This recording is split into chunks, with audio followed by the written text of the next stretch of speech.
amidst the national entrance and eligibility test on NEET examination controversy, Union Education Minister Dharmendra Pradhan met a few aspirants who'd appeared in the NEET exam accompanied by their parents after they sought a meeting with the Union Minister. He tried to address their concerns. He assured them that no injustice would be done to the students, because several students are up in arms, not just over the grace marks that were given to some students, but overall amidst allegations of a paper leak. While the Union Education Minister has insisted that there was absolutely no question of a paper leak or no evidence of a paper leak, several aspirants are saying there are two instances that need to be investigated. One in Patna, Bihar, the other in Godhra, Gujarat. Listen in.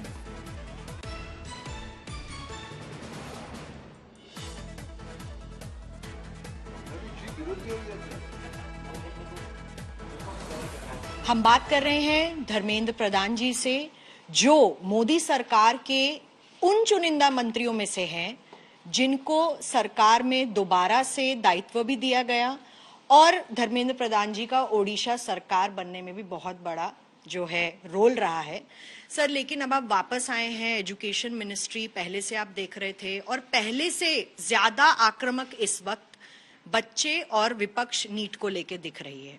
दो अलग अलग बातें। हम बच्चों के साथ पूरा है, बच्चों को मैं आश्वस्त करना चाहूँगा। मैं आज भी कुछ बच्चों को जो जिनके मन में उत्कंठा और एंजाइटी है उनको मिला, उनके अभिभावकों को मिला, उनकी विषय को समझने का कोशिश किया। 23,33,000 विद्यार्थी इस बार परीक्षा दिए थे, रिकॉर्ड है। 4,750 सेंटर बने, 13 भाषा में परीक्षा हुई, 14 विदेश की सेंटर में भी परीक्षा हुई, बड़े सफलता के साथ परीक्षा हुई। पहले तो ध्यान में आया कि 6 सेंटर में कम समय मिलने के कारण कुछ अनामोलिस ध्यान में आया। उनके लिए ग्रेस मार्क की एक सुप्रीम कोर्ट की प्रदत्त एक फॉर्मूला को अपनाया गया। एनटीए ने कोई अपने से नहीं कर दिया, सुप्रीम कोर्ट की एक क्लार्क की परीक्षा के मामले में मॉडल था, लेकिन उसमें भी कुछ विद्यार्थियों के मन में आया कि इसके कारण कुछ लोगों को शायद नाजायज फायदा मिल रहा है, उसको भी रद्द किया गया। फिर एक नया व्यवस्था सुप्रीम कोर्ट ने दिया कि उनको उन 1563 बच्चों को जिन्होंने आपत्ति किया था कि मेरे को कम समय मिला, जो कोर्ट तक आए थे, उनको एक बार परीक्षा देने के अवसर दे दो। वो अवसर को यूज करे, नहीं तो उनकी जो पुराना परीक्षा था उनको यूज करे, उनके विद्यार्थी के ऊपर निर्भर करे। पुराने में रह सकते, नहीं तो चाहे तो परीक्षा दे सकते हैं। एक परीक्षा के नंबर गिना जाएगा, परीक्षा देंगे तब जाके नया नंबर को गिना जाएगा, नहीं तो पुराना नंबर है। ये उस विद्यार्थी के ऊपर छोड़ दिया गया है। ये सारे करने के बाद सुप्रीम कोर्ट ने एंडोर्स किया है उसको। हम पारदर्शिता के लिए प्रतिबद्ध है। उसमें मैं विद्यार्थियों को आश्वस्त करना चाहता हूँ, सरकार उनके भविष्य के साथ कोई खिलवाड़ नहीं करेगी। सर, जो विपक्ष का आप पे लगातार आक्रमण हो रहा है, कुंठित हो गए ना, लगातार तीसरी बार हारने के कारण वो कुंठित हो गए हैं, इसलिए उनको अपना काम करने दो। हम तो विद्यार्थी और उनके अभिभावकों को आश्वस्त करना चाहते हैं, सरकार उनकी हितों के लिए ही है। जब डीएमके जैसी पार्टी कहती है कि नीट को पूरी तरीके से स्क्रैप कर देना चाहिए, या कांग्रेस के मल्लिकार्जुन खड़गे कहते हैं कि नीट में जो पेपर लीक की समस्या है उस पर एनटीए या सरकार कुछ नहीं कह रही है, तो सर मैं आपसे ये पूछना चाह रही हूँ कि पेपर लीक नहीं हुआ है, इस निष्कर्ष पर आप कैसे पहुंचे हैं? क्या अपनी तरफ से आपने जांच एजेंसियों से बातचीत की है, या अपनी खुद की कोई इन्वेस्टिगेशन आप लोग कर रहे हैं? निष्पक्षता क्यों? जांच एजेंसी दो, मैंने कहा 4,750 के अंदर में 2 जगह की इस प्रकार की खबरें आई है, दोनों के अलग अलग काम है, दोनों में पेपर लीक वगैरह के विषय नहीं है। एक में कुछ आपत्ति है, दूसरे में कुछ आपत्ति है। वहां की स्थानीय एजेंसी काम कर रहा है। इसके सर्वोपरि सुप्रीम कोर्ट की नजर में 8 जुलाई को सुप्रीम कोर्ट की भारत सरकार को भी नोटिस है, हम अपना पक्ष रखेंगे। मैं आज ही आपके माध्यम से आश्वस्त करना चाहता हूं, सारे विद्यार्थियों के हितों को सुरक्षित रखा जाएगा।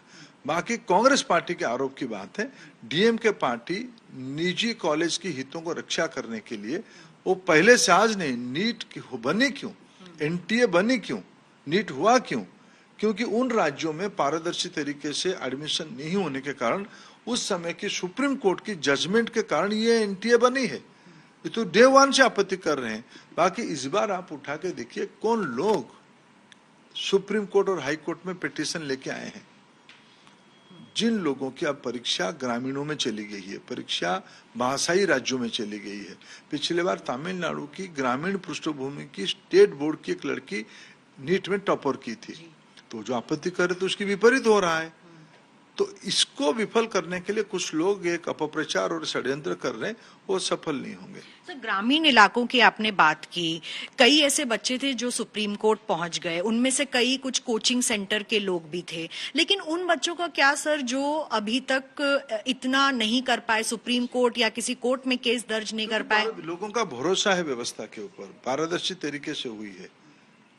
इस बार जो मूल समस्या आई थी, समय कम मिलना 6 सेंटर में, कुछ स्थानीय 4750 में 6 सेंटर की गड़बड़ियों का नाम, पूरा व्यवस्था को क्यों प्रश्न में लगाते, जिसमें सुप्रीम कोर्ट भी अपना एक ओपिनियन दे चुका है, जिसमें विद्यार्थी संतुष्ट है। इसलिए यह कहना कि सारे अव्यवस्था है, 23,33,000 विद्यार्थी, 4,750 सेंटर, अभी इस साल हमने नया 600 से ज्यादा नया छोटे शहर और ग्रामीण इलाका में सेंटर खोले। तो क्या पिछले दिनों में जिस प्रकार की खबरें आने लगी थी, परीक्षा के बोझ में बच्चे अपने जान भी छोड़ देते हैं, परीक्षा को कम बोझिला किया गया है। 12वीं की परीक्षा के तुलना के साथ इस बार परीक्षा की गई है, सिलेबस को घटाया गया है। कोरोना के समय में एनसीईआरटी ने अपने सिलेबस और कई राज्यों ने अपने सिलेबस को घटाया था, उसी घटती हुई सिलेबस के ऊपर 12वीं की स्टैंडर्ड पर क्वेश्चन सेट हुई है, ज्यादा केंद्र खुले गए हैं। जब नॉन सिटी के बच्चे ज्यादा आते हैं, कोचिंग सेंटर की बाहर के बच्चे ज्यादा आते हैं, तो किसी को तो कष्ट होती है ना। तो आप कह रहे हैं कि ये लड़ाई कहीं ना कहीं कोचिंग सेंटर्स की तरफ से कौन किए हैं? ये जो पिटीशन कौन डाला है, पिटीशन कौन डाला है? ना वो अभिभावक है ना वो विद्यार्थी है। तो सर फिर आगे आप लोग क्या करने की सोच रहे हैं, क्योंकि अब रीटेस्ट का एक ऑप्शन दे दिया गया है, क्या बच्चे उस रीटेस्ट में बैठेंगे ये भी एक सवाल है। लेकिन सर जो लगातार इन सेंटर्स में जहां भी आप कह रहे हैं, झज्जर में, गोधरा में, पटना में, जहां पर कार्रवाई भी चल रही है, क्या इन लोगों पर स्थानीय लेवल पर एनटीए की तरफ से कोई कार्रवाई होगी? क्या इन सेंटर्स को बैन किया जाएगा या ऐसा कुछ? देखिए, भारत सरकार प्रतिबद्ध है, किसी भी प्रकार की गड़बड़ करने वाला व्यक्ति को बख्शा नहीं जाएगा, कार्रवाई भी होगी। सर, तो एसआईटी कोर्ट मॉनिटर्ड प्रोब जो मांग रही है, जो एसआईटी कोर्ट सुप्रीम कोर्ट की मॉनिटर्ड प्रोब मांग रही है, कांग्रेस उससे सहमत है? कोर्ट की फैसला को इंतजार करिए। अच्छा सर, बच्चों को क्या संदेश इस वक्त देना चाहेंगे, क्योंकि कई बच्चे असमंजस में हैं, वो सरकार की तरफ देख रहे हैं, और नीट ही नहीं, एनटीए जी और सीयूईटी जैसे एग्जाम्स भी कराती है, तो एनटीए की क्रेडिबिलिटी पर कहीं ना कहीं सवालों पर आप क्या कहेंगे? सवाल नहीं है, एनटीए आज 1 करोड़ से ज्यादा बच्चों की परीक्षा व्यवस्थित कर रही है, और इतने बड़े देश में 1-2 जगह की आइसोलेटेड घटना को ध्यान में आता है तो उससे कड़ी से कड़ी कार्रवाई करके उसको खत्म किया भी जा रहा है। उसके ऊपर आज देश में कोर्ट भी नजर रखा है, इसलिए भ्रम फैलाने का हम काम में कि जो करते हैं वो उचित नहीं है। पारदर्शी तरीके के लिए हम लोग सब प्रतिबद्ध थे, जब भी कुछ विषय पे संज्ञान आते हैं उस पर कार्रवाई भी की जा रही है। जैसे अभी 6 सेंटर की कम समय मिलने के लिए जो अनामोली है उसकी समस्या समाधान हुई, जैसे विद्यार्थियों की अपेक्षा को पूरा हो पाए। 13 लाख बच्चों ने क्वालिफाई किया था सर, क्या उनके लिए रीटेस्ट आप सोच रहे हैं फ्यूचर? आवश्यकता क्यों है? आप अफवाह में क्यों हम जाएंगे? कुल मिलाकर समस्या 8 सेंटर की है, 6 की समाधान हो गई है, बाकी 2 की भी समाधान हो जाएगी। एजेंसियां काम कर रही है और मैं आश्वस्त कर रहा हूं भारत सरकार की ओर से, कोई भी हो उसको बख्शा नहीं जाएगा। सर, आखिरी सवाल, आंकड़ों के हिसाब से बता रही हूँ, 2023 में 2 थे लोग जिनको 720 मार्क्स मिले, इस बार 67 हैं, 2022 में 0 थे। तो सर सवाल कहीं ना कहीं ये उठ रहे हैं कि 67 लोग एक साथ अगर टॉप कर जाते हैं तो देश में जितनी मेडिकल सीट्स हैं सर, उसमें उनको अकोमोडेशन कहाँ मिलेगा? जो रैंक होल्डर्स हैं 650 भी, 623 भी, वो भी आप अपने आप को कहीं देख नहीं पा रहे हैं सर, क्योंकि देश के बच्चों की सैद्धांतिक प्रश्न, क्या देश के बच्चे अगर ग्रामीण इलाके की, पिछड़े इलाके के ज्यादा पार्टिसिपेट करते हैं, ज्यादा अच्छा करते हैं, उसमें खुशी होना चाहिए कि नहीं होनी चाहिए? ना उसको सवाल या निशान पे लेनी चाहिए। इस बार कोरोना के समय में एनसीईआरटी और कई स्टेट बोर्ड ने अपना सिलेबस को घटाया, इस बार एंट्रेंस एग्जामिनेशन में उसको भी काम पे लाया गया है। 12वीं बोर्ड बच्चे सुसाइड करते हैं परीक्षा की डर से। मनोवैज्ञानिकों ने, शिक्षाविदों ने रास्ता निकाला कि हम जो 12वीं की तैयारी के लिए जो पढ़ाई करते हैं उस तैयारी को हम एंट्रेंस एग्जामिनेशन की स्टैंडर्ड पे ले आए। ज्यादा ग्रामीण इलाका में सेंटर खोले, ज्यादा पिछड़े इलाकों के बच्चों को आने का मौका दे, इसलिए ज्यादा रजिस्ट्रेशन हुई है। उस रेशियो में भी सारे वर्ग में नंबर बढ़े हैं, तो ये तो एक प्रोग्रेसिव डिसीजन मैं मानता हूं ना। इस बीच में पिछले 10 साल में 58,000 नए मेडिकल सीट खोले गए। आज 1,51,000 मेडिकल सीट था, वो आज बढ़ के 1,08,000 मेडिकल सीट हो गए। सीट भी हमने So it's the most authoritative response of the Union Education Minister Dharmendra Pradhan says lakhs of aspirants took this examination. Issues have been found, according to him, only in 2 centers, and that is being investigated. He's spoken exclusively to India Today's Milan Sharma.